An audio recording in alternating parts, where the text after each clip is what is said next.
2025. And I hope you guys have recovered because you're in for a doozy today. Ladies and gentlemen, fasten your seatbelts. Everything you've been wanting, manifesting for this year. Happy New Year, may we all have a vision now and then of a world where every neighbor is a friend. Happy New Year, may we all have our homes, our will to try. If we don't, we might as well lay down and die.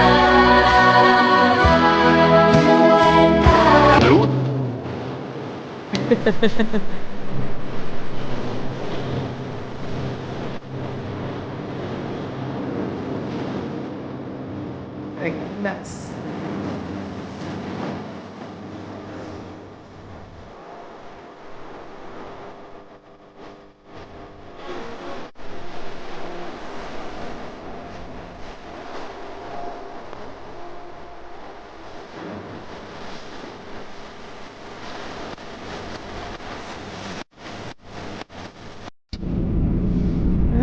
So if you guys didn't know, that's what it's like to have New Year's in the Netherlands. They go absolutely crazy. It sounds like a war zone. A lot of people get hurt.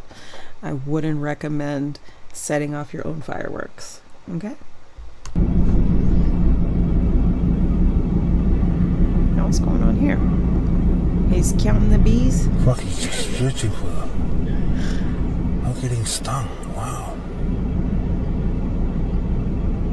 This guy just went through a portal too? Okay, what is going on? I just put up a video yesterday of a woman who went through a portal and then got back in an accident. Like, she was driving, she looked down at her phone, she looked back up, was in a completely different spot. Even her kids were like, what just happened? Where are we?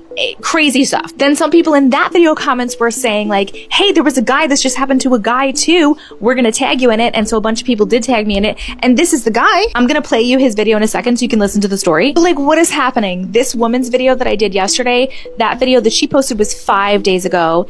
This guy posted this 3 days ago. So just in the past couple of days, maybe this is a reach, but do you think this has anything to do with the fact that people are seeing more and more UFOs, UAPs?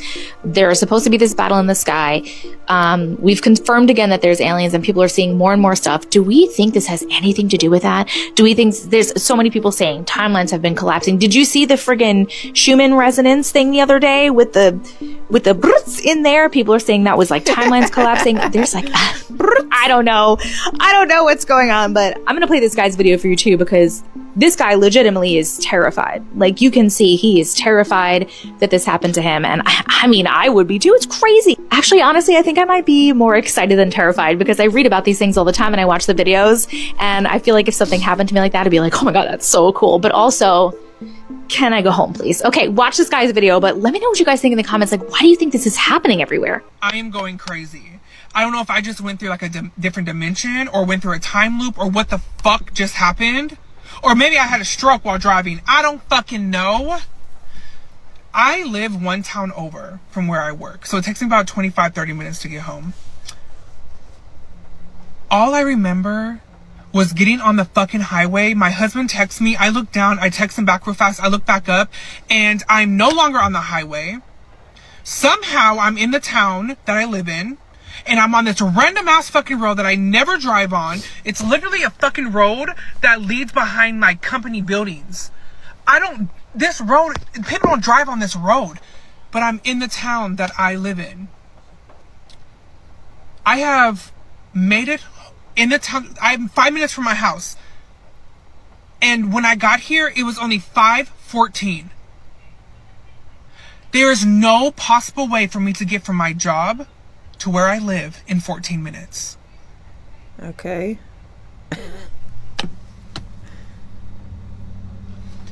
The last thing I remember is getting on the I'm so fucking scared I'm about to start crying. I get on the highway, I look at my phone, and I just write back, okay, and then Stop it right now.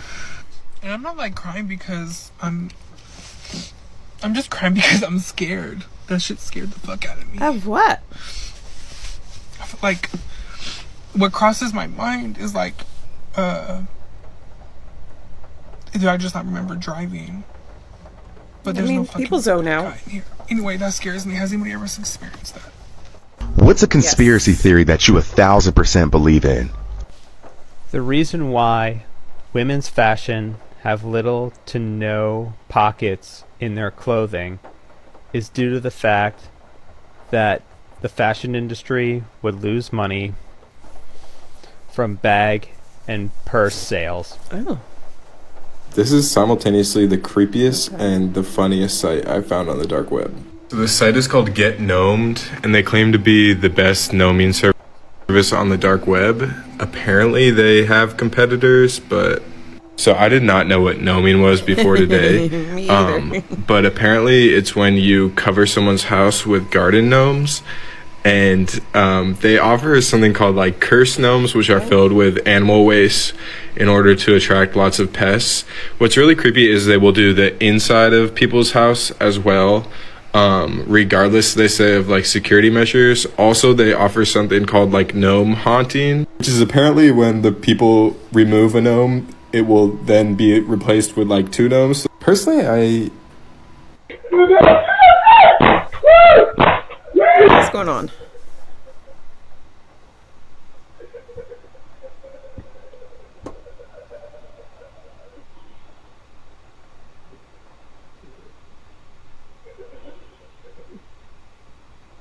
Good thing it's not bedtime yet.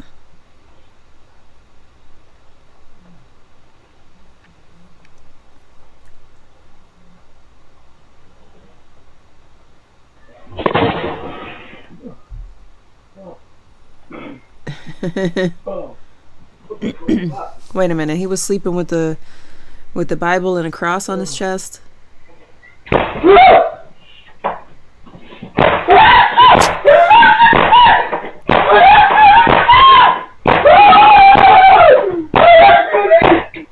You know that's fake. This...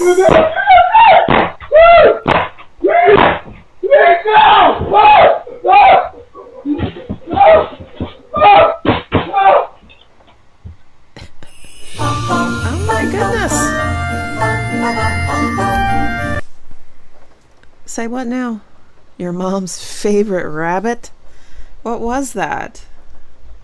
I haven't told a love spell story in so long. I am back with another spooky story. The person who submitted the story says she's from Nigeria, but she lives in the States. And she pretty much put a spell on her man. And she says that she wished she had not. We're gonna call her Zuri. So Zuri says that she met this guy at work. He's also Nigerian. Said that from the get-go, they just understood each other. Their banter, everything about them just went. It was just flow.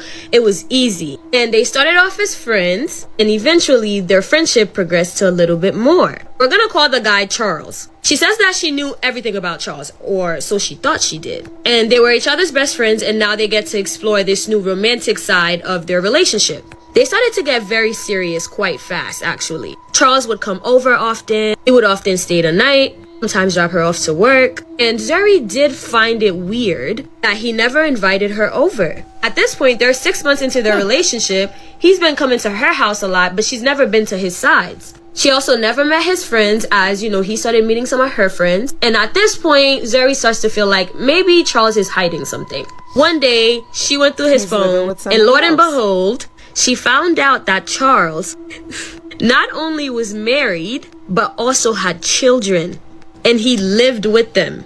So upon finding out that information, obviously Zuri is heartbroken. And she did what any logical, heartbroken person would probably not do. She decided to put a love spell on him.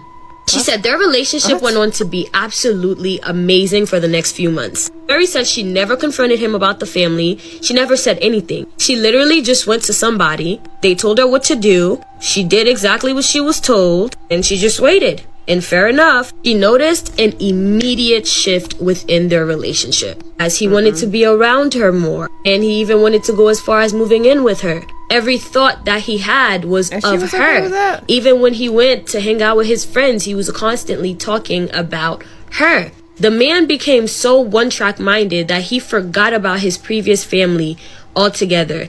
the wife that he had previously, the kids, he just basically moved on. And Zuri is not thinking anything of this. She's just like, this is great for me because I get the man and the man wants me. So they moved in together and things started getting a little bit, I guess you can say, weird. Now, Zuri says she doesn't know if this is... She says she doesn't know if these two events are related. However, shortly after moving in and living together, dude started sleepwalking. This isn't something that she's ever noticed before. So the first time it happened, she decided to bring it up to him in the morning. Like, bro, you sleptwalked. What happened? Have you ever done that before? And he's like, what? No, I've never sleptwalked before. Zuri didn't think anything of it, just moved on with her life. It wouldn't happen often, like back to back, but it would still happen once in a while. And one thing that she noticed was he would get up from his sleep. He would just basically get up from the bed and walk towards the door, walk downstairs as if he's being led by something or as if he can actually see, but he's just unresponsive, right? And he would walk to the front door and just stand there. So he's standing by the door, not moving. Zuri knows that she's not supposed to just wake somebody up when they're sleepwalking, so she's just like, she doesn't know what to do. And after standing there for a while, dude would just start banging his head on the door repeatedly. And he would do it aggressively, somehow not wake up and just fall out. One day, Charles gets a call from his mother, who still lives in Nigeria. She said that the phone was on speaker and Charles is just talking to his mother, and his mother sounded very concerned. She said that she had had these terrible dreams about Charles and his girlfriend, that she does not trust her. And mind you, phone's on speaker, so Zuri's hearing all of this. And obviously Zuri knows that he's not gonna leave her, so it doesn't matter how his mother feels. Zuri says now she doesn't know if the mother winded up having more conversations with Charles, but things started to get really uncomfortable for Zuri.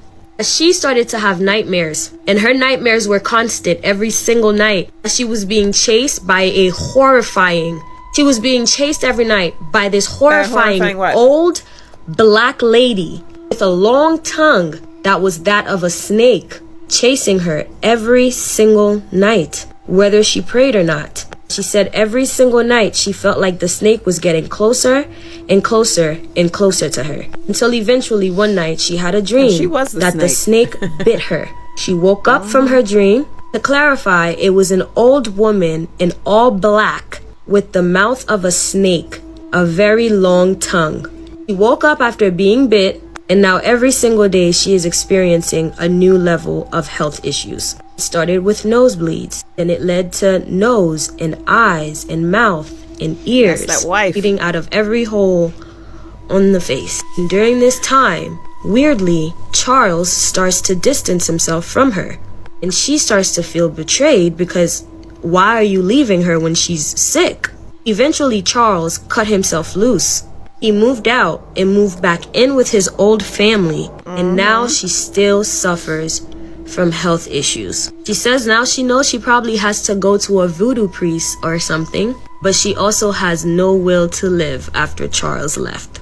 Wow, that was a really dark one. I don't know if this is just made up myth or if this is true, but I'm told that when you go to a hotel, you send someone ahead to prepare the hotel room for you. It's called preparing the sexy. Preparing the sexy? Yeah. What's preparing the sexy? I mean, when I walk in, I definitely take pride in being the originator of the preparation of the sexy. Yes. Yes, and that's candles. I like candles. It's just little things that I personally like. You have to make sure you go through the proper measures to make sure that your sexy is there when you arrive. We need alcohols. Right. Alcohols. You need the ladies, you need the booze. You need some water.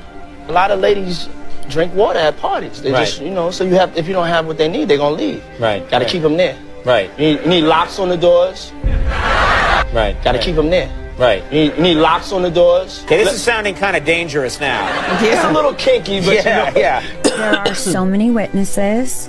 There are so many victims. So the requirement is you gotta say no to Diddy. Went there to see the lifestyle, right? And I saw it, and it was, but I don't know if I could indulge and understand what I was even looking at. Because P. Diddy be wanting the body, and you gotta tell him no. You got to tell him no. I did. I did. All of these big dick deviants is all catching hell in 2024. It's up for all of them. It don't matter if you Diddy or whoever you is. All lies will be exposed. I am back with another spooky story. Apparently in Ghana, the dead sometimes lives amongst the living. Spooky story time. You might not want to watch this one at night. So the person who submitted the story from Ghana, we're gonna call her P. This is something that P's mother witnessed when she was just a teenager. So P says that her mother goes for hawking every day after school due to their financial problems. She uses the word hawking, but I don't know if she means working. She says her mother was a very hardworking and fearless girl. She said her mother was that girl. She went to both places where she was allowed to go and even the places that she was not allowed to be in. So there was this one particular market where her mother would, in her hawking, she would take a rest, and it was by this woman who sells avocados. As I like to call them, avocados. There were rumors that there were ghosts selling amongst them in that market. And they were not just ghosts that come and go in the night. No, they fully lived on during the day and blended with the living. So much so that these dead people living amongst the living, they would go as far as getting married. So no one would even suspect that they were previously dead. So there could be a shortage of avocados, but this woman right there, she had all of them, okay? She had the fresh, juicy, fatty avocados any time of the year. And her avocados were tasty and lustful to the tongue. She never lacks customers. People were always rushing to her avocado stand. So this woman had a husband with 4 kids, and she had been married to this man for 10 years. And this man had never met her family, nothing. So one normal day, P's mother does her regular normal school routine and then goes down to the market. So, you know, the usual, she stops and rests at the woman's place for a minute. P says, here in Ghana, Fridays are for funeral wake keepings. So people from afar come to buy stuff for their funerals at the marketplace. So on that particular day, that Friday, P's mother witnessed something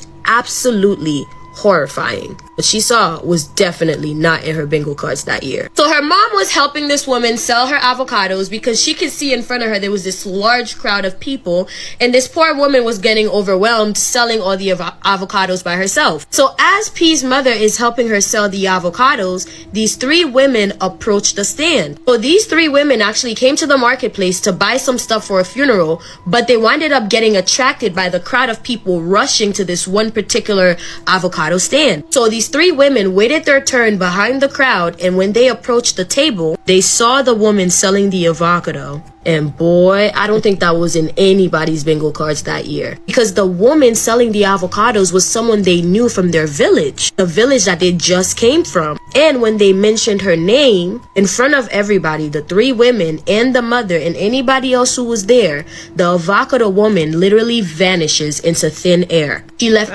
everything behind. Poof, vanished. And mind you, P's mother this whole time was standing right next to this woman. So she's watching everything happen like right in front of her. They winded up looking everywhere around the market, but they could not find this woman. This wasn't just like a smoke show disappearing. Nah, that bitch was gone. She dipped off the scene. So after the search, the women explained that she was a woman who once lived in their village and that she was never married until she died. Said she wanted to share her story about growing up in the Appalachian foothills in Kentucky and why you should never whistle at night. I'll be honest, I don't know much about Appalachian lore as I didn't grow up in Kentucky, but I asked my husband, whose family is from Kentucky. I said, were you ever told not to whistle at night? And he said, I was taught never to whistle at all. Exactly. This is Jane's story. That is her real name, but she didn't want to be tagged. Jane started her email by saying that where she grew up in Kentucky, stories weren't just stories. They were lessons and they were warnings passed down from generation to generation. Jane grew up in a small 2-bedroom, 1-bathroom house with her mother and her grandmother. Their closest neighbor was 3 miles away. The house had been in their family for generations. Her great-grandfather had built it himself. Jane's mother worked most days, so she was often left alone with her grandmother. Growing up, Jane was allowed to go play and explore the woods, often unsupervised. Generally, her grandmother would be on the front porch in a rocking chair, smoking cigarettes, drinking coffee, and staying within close range. Jane's grandmother was a staunch believer in the idea that kids should be kids and often encouraged her to go and play. Jane says she learned a lot about nature living there. She would always find tadpoles, bring them home and watch them turn into frogs. She would find bugs, build them small habitats. She would watch the baby deer grow up every spring and summer. But Jane's grandmother had 2 rules, and the first was that Jane had to be in the house by dusk, and the second was that Jane could not whistle at night, even if she was in the house. When Jane asked why she wasn't allowed to whistle at night, her grandmother only ever said, "It calls them to you," and refused to elaborate. So Jane grew up with the idea that there were monsters or people in the woods that would come if you whistled. So So Jane grows up, she goes off to college. Her mother had since fell in love with and married a man who lived in the suburbs of Louisville. Only her grandmother is left living in this house. And Jane doesn't go back very often. There's not a lot for her there. And at this point in her life, she views the place where she grew up just as a small mountain town where a lot of old people live who still believe in magic and folklore. But Jane's modern. She's a millennial. She has a smartphone. She watches The Bachelorette. The world that she lives in is bigger and more vibrant than the dusty old stories that her grandmother clung to. But obviously her grandmother's lessons are ingrained in her. She was raised that way. So anytime she hears somebody whistle, especially after dark, she kind of thinks to herself, you're not supposed to do that.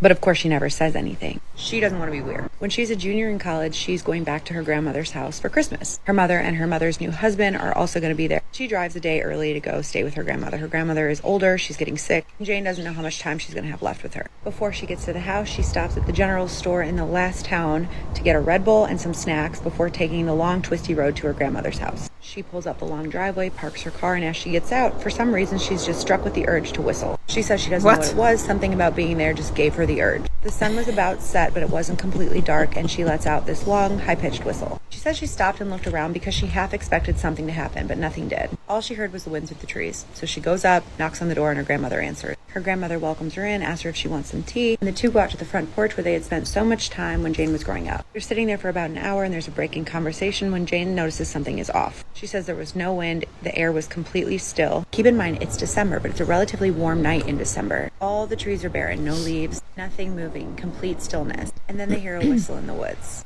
And it's Jane's whistle. The same long, high-pitched whistle that Jane had whistled earlier. And her grandmother grabs a chair, her knuckles going white, and she stands up and she says, "Did you whistle at night?"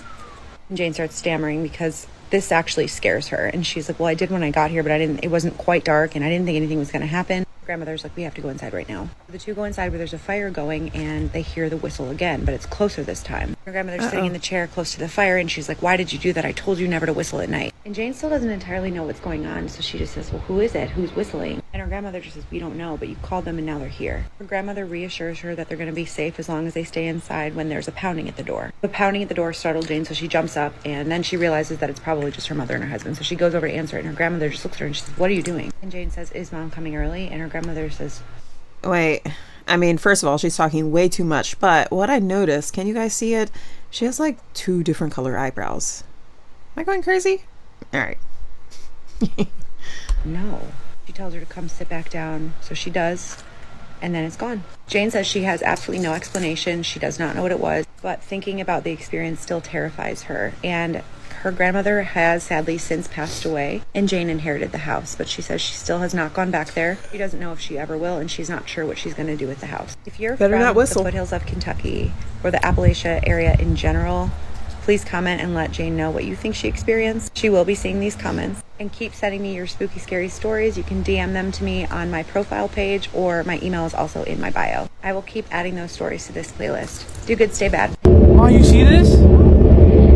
Holy shit! What the hell is that? What is happening? I see this? So we all heard of La Llorona, right? And to be honest, I only heard of her but never seen her until this chilling video. And yes, I believe this is one of the most raw evidence of La Llorona caught on camera ever. This TikToker posted what looks like to be a surveillance video of what appears to be outside of his home late at night. You can see his dogs barking, but you can also see something on the other side of the camera. Now, just for a little context, I did check out his TikTok page, and it seems like he posts kind of just random thing that goes on day-to-day lives. So as far as what was on the video, I believe is 100% true. But as always, let me know what you guys think down below in the comments if you guys think this is real or not.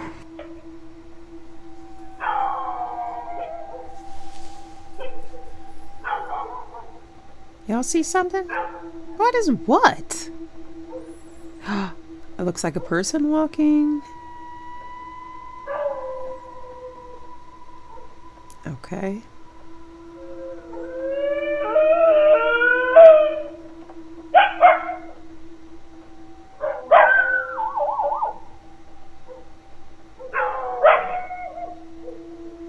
Just a person. Y'all need to quit.